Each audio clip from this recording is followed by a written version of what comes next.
trying something new. Very exciting. Another thing to our bio. Bloody hell. I love how you think we've got all this time. We have. So what's the saying? If you want a job done, give it to the busiest person.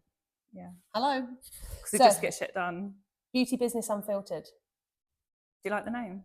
We thought we would come here and we would answer all of the most common questions when it comes to the beauty industry. So the questions that I get on a daily basis, you get on the regular. And we thought, well, if we're getting these questions, why don't we just stick it out there and see if we can help? So we get started. Let's go. So between us, we have got how many years of experience? Oh my God, well, I've got 16. Well, I'm 43, I know, I don't look old enough. And I started when I was 15, so do the maths. Oh my God. Oh, are we including college years then? Okay, it's been a while. MVQ1.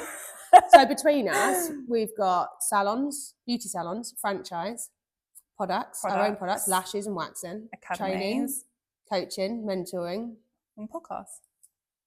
I mean, if we can't answer it, no one can.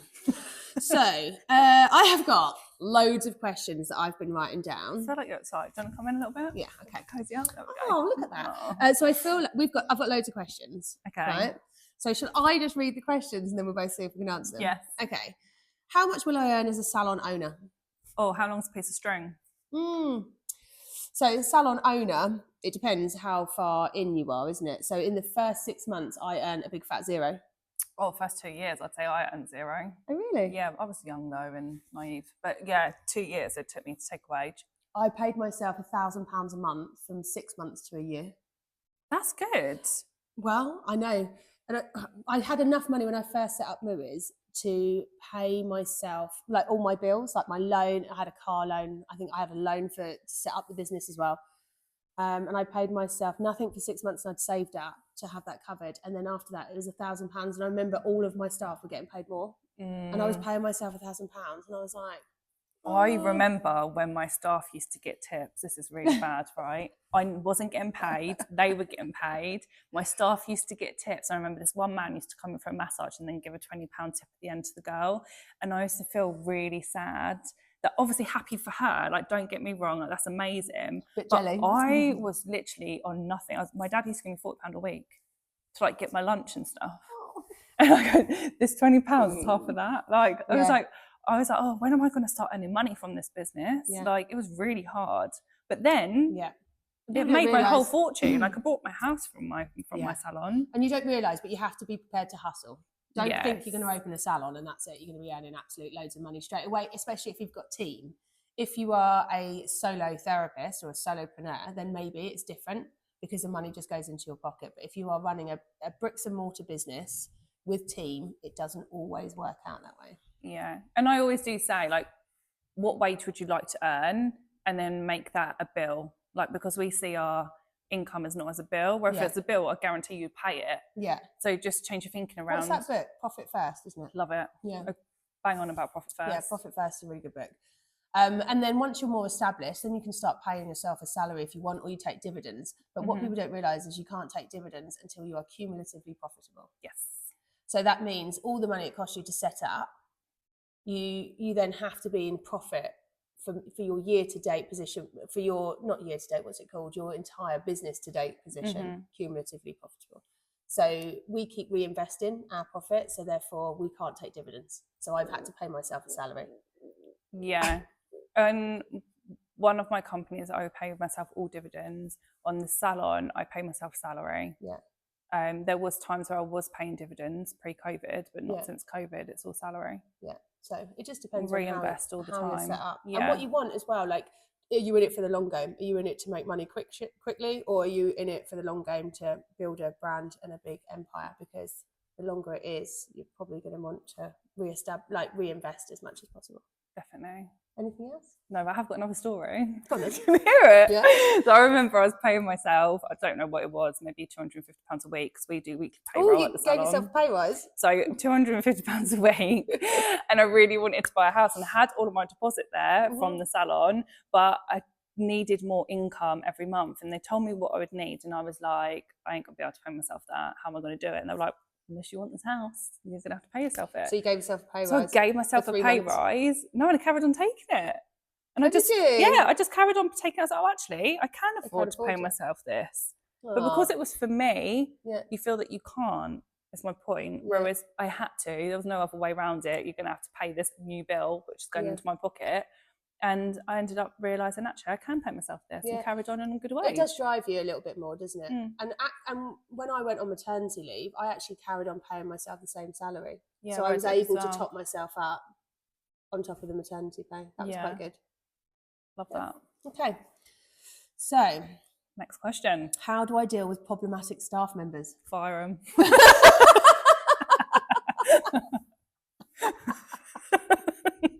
Only if they're in their first 6 months of probation period.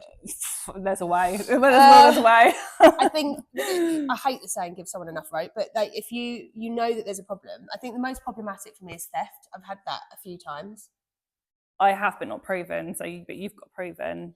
Yeah. Well, was it proven? I don't know. So I had a cash problem in my business. Where I was losing £20, between £20 and £50 twice a week. And I had these whiteboard sheets all over my old house. And every day my manager would count that, we would have the cashing up done. And then the next morning we'd count the cash again and we would see what the variance was. And then we would log it, and then we'd put the staff members that were there that evening.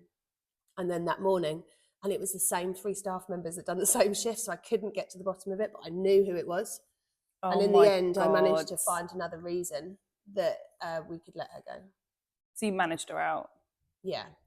But the problem is she was stealing cash for reasons, like personal reasons that she needed. So there was always going to be another way, but the tips were being stolen. So we all have like cow money boxes.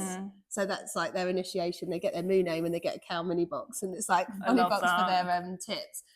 And the cash was going out of their tips. That's when I was so upset. We did have that situation where they were nicking tips and the whole salon was just gutted. But it's awful because it changes the whole vibe.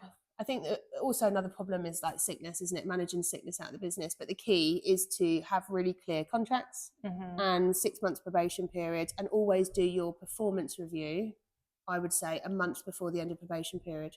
But it has to be at least 2 weeks, because if you need to give them a week's notice, you need to make sure that doesn't take them over their 6 months. Otherwise, you have to give them a month. Yeah, and you can extend the probation period, can't you? Yeah, like, but you with the new legislation, it's more. Sorry. Well, I'm still on old times, and I'm extending it. With the new legislation, it's a lot more difficult because you haven't got that 2 year. So you used to have it where a tribunal would never happen until I'd been an employee for 2 years, but that's changing now. It can happen from day one. So you've just got to do it right. And also it comes back to recruitment. Right. Yeah, you have to recruit right. Like, I think I'm really bloody good at recruitment now. But it's taken a long time to get there. When you first start recruiting, you're like, oh my God, I don't know what I'm doing. I'll go with the person that looks like it's been doing it the longest and the best qualifications. But actually, as you get used to doing it and you understand what teams work within your business and what doesn't, you'll always go with personality over qualifications. Like, you can't teach personality. Well, and also it's your culture. It's the culture that's in the business and the salon that the team will kind of manage them out if they are a rotten apple, you know, that they would kind of do that or come to you if there's a problem. But we actually lock our builder gels away now because they're so valuable. Really? Yeah, because a lot of people don't think it's always the people you least expect that would be stealing your stock. But gel bottles, because they're like over 20 quid now for those that do nails at home, work for themselves, it's so nickable, isn't it?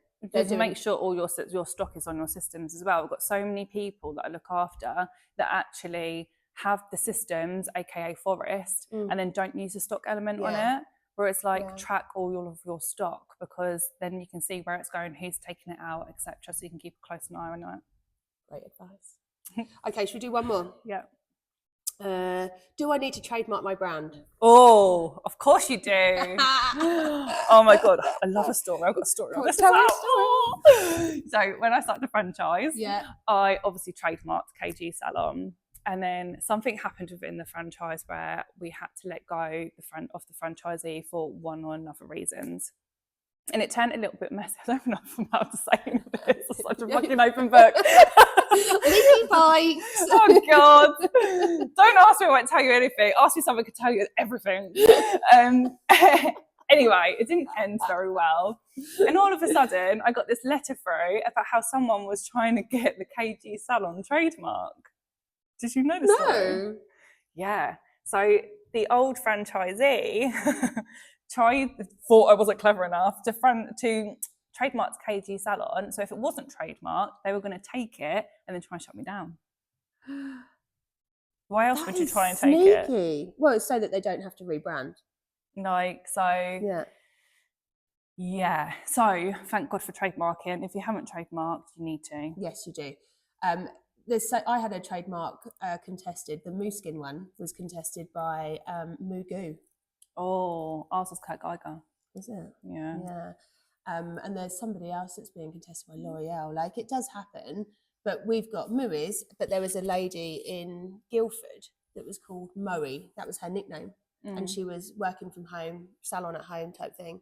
And we used to have clients that would Google directions, and they would end up at hers. And then she would like, oh, no, don't worry, but you can come to me anyway. I've got space. Oh. So she was totally playing on the Mooeys card, because there's like 3 salons around Guildford area that are Mooeys. So they would rock up, and then the clients would be like, this is not what I'm you can see the pictures of Mooeys salons. They're very clear, like what they look like. Yeah. And they'd be rocking up, and it'd be her home salon. They're like, no, this is not what it. And then she's like, oh no, don't worry, but I'll take you. Oh my God, that's awful. So I sent her not a cease and desist. I gave her a small warning and said, look, you're actually infringing my trademark. So I can do a cease and desist, or you could just change your name, which she has slightly. Yeah, we've had to send them out quite a lot. Yeah. There's loads of KGs that pop up, and we're like, there's one that was open, was KG Professional, and obviously we've got that as trademark as well for the product range. And they were trading as KG Professional, but a beauty therapist. And they were getting, like, when you search them or tag them on social, people were getting confused on where to tag them. And we had to do a cease and desist. Yeah, that. I love trademarks, and yes, you should. But if you're calling yourself Amy's Nails, it's not going to be trademarkable. So if you need a brand name, you need a strong brand name, and it also depends on what you want to do with the business. So if you want it so that it's scalable, if you want it so that you can multi-site, or you can grow or have a product range or whatever it may be, think of your name. It's really important. One word names are really good, sometimes 2, but think of your name, check that nobody else has got it, and then trademark it. It's like £170. Because if you don't, and then you get caught out, or you receive a letter and you have to change all your branding, can you imagine? You have to change everything. Yeah. And those of you that are thinking, do you know what, I'd love a product range one day, even if it's one product, please make sure you're trademarked, because like, that's a completely different ballgame when you've put money into product, and then you need to get rid of all of that product and rebrand it. Like, so when they were contesting Mooskin, if I'd have had to rebrand that I would have lost about £5,000 worth of stock minimum. Yeah. And that's not including the website that was built, the branding. That's not including everything. I spent thousands on the design of the product and all of that. So yeah, trademark's really important. But I think, what's the most popular salon name? Is it what's that? Maraki. Is it Maraki? Maraki Beauty is like the most popular beauty salon name. But it's so funny, isn't it, that when people say, oh, my salon's called this, you're like, oh, I've heard that loads. Yeah. Embellished is another one that's really, really popular. But you can't trademark them because there's so many. So it has to be completely original.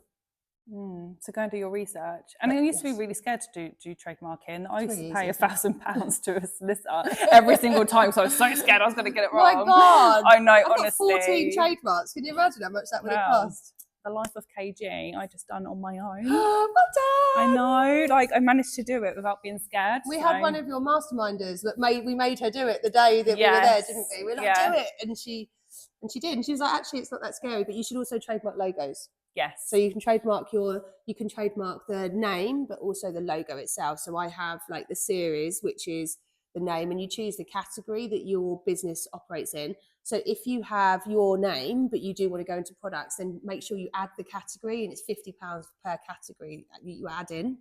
So choose like your beauty salon or whatever, your clinic, and then like personal services, but choose products as well. And then you're covering yourself for future development. And education. If you're going into training. Yes. Hope that helps.